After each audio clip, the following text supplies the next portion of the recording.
Hello everyone, my name is Ahmed and I am student of the Rehan College. So today I am going to have a short and interesting discussion like chat with Maya.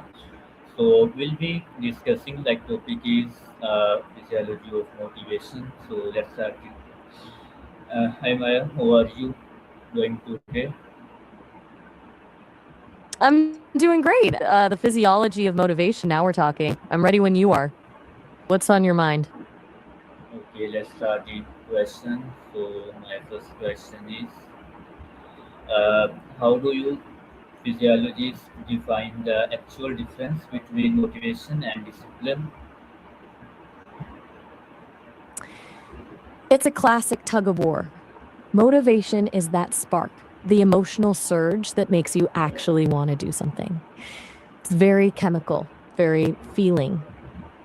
Discipline, though, is the system. It's the ability to show up when the spark is gone and the chemicals have leveled out. One is the engine, the other is the tracks. Does that distinction make sense to you? Yeah, Good. So, where do you want to take this? Which part of the physiology of motivation is actually pulling you in? yeah, I see. You've got that thinking face on. What's the next question on your list? Explain me more. Take your time. I'm listening.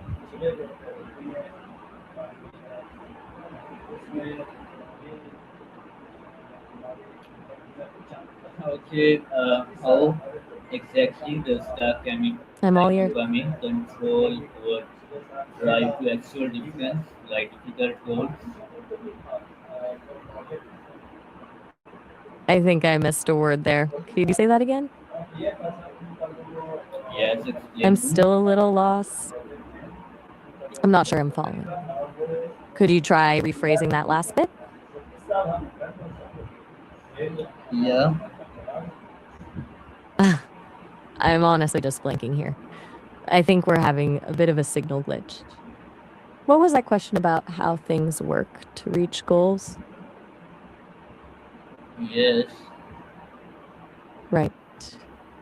Let's try this. Are you asking about the actual biological process of how we move from having a goal to actually taking the action? yes, your talking is very deep. I'll take that as a compliment. It's mostly just dopamine.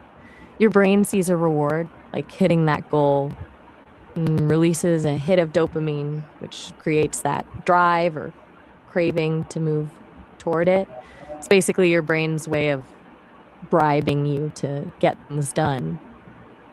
Do you feel that drive often, or does it feel like you're fighting your brain? Yes, exactly. You are very nice.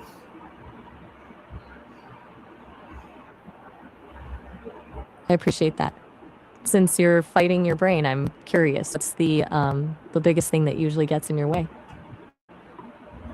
Uh, okay, my next question is uh, what is that we feel super motivated at night but completely lose that of drive when we wake up in the morning?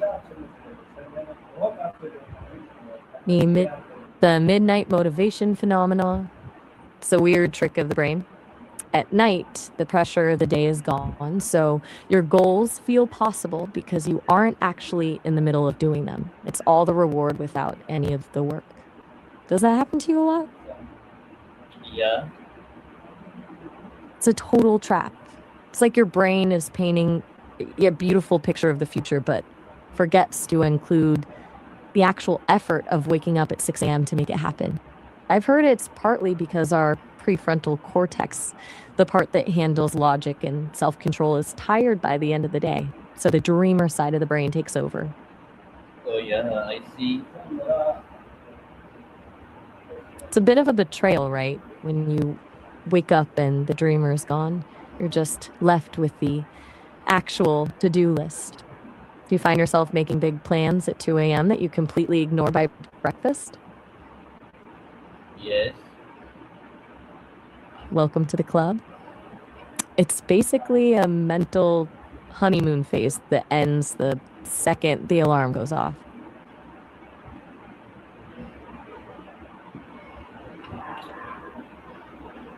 Okay, alright. So what's the next move?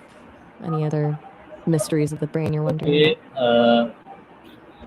why does I'm ready. Your motivation next. completely crash when we face even a small failure or stay back? That's the negativity bias kicking in. Our brains are wired to weigh a loss way heavier than a gain. One win feels good, but one mistake can feel like the whole project is ruined. It's an evolutionary survival tactic.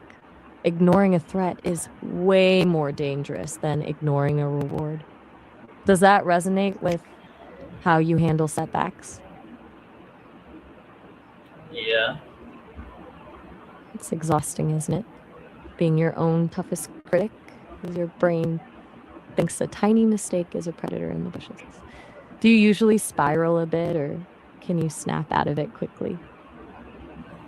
yes, exactly. I The see. spiral is real. Mm, And then, It's like a slide. You can't. I'm listening. What's the other part of the spiral? okay, Yeah, I'm here. What's on your mind?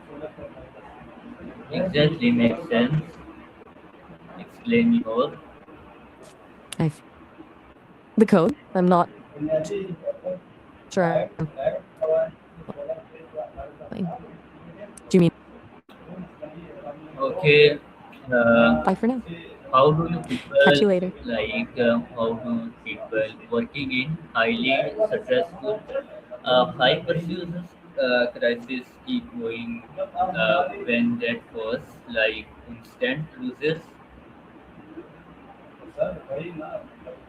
Wait, my bad. I thought we were wrapping up. That's a fascinating shift. You're talking about the people who thrive in the chaos, the ones who can operate in a high stakes crisis without folding. A lot of it is stress inoculation. They basically trained their nervous system to treat the crisis as a normal environment rather than a threat. Their brains aren't ignoring the stress, they're just using it as fuel. Does that feel like a superpower to you, or just a really intense way to live? Yeah, It's a wild way to function. For some, that adrenaline rush is like the only time they actually feel focused. Do you think you'd be better under that kind of pressure, or do you prefer the calm? okay, what is burnout and how is uh, mentally different from just being lazy or unmotivated? I think you mean burnout. It's a huge difference. Being lazy is usually a choice, a lack of desire. Burnout is when the desire is still there, but the tank is completely empty. You want to do the work, but your brain literally won't let you engage. It's emotional and physical exhaustion that makes even the smallest task feel like climbing a mountain. Does that feel more accurate than just being lazy? Yeah, It's a much kinder way to look at it. Because it acknowledges that you've actually been trying too hard for too long. Do you feel like you've hit that wall lately? yes, I'm sorry to hear that. It's, it's a heavy feeling, like you're just I see. running on Yes, fumes. yes. When you're in that space, does it feel more like mental fog or just a total lack of energy? Oh, yes, very nice. Is you are talking. I'm glad it resonates. I'm just speaking from the heart here. What's on your mind? All right, I think that covers everything for today. That was a really great discussion. And thank you, Maya, for discussion and talking me. And thank you, everyone, for listening and watching.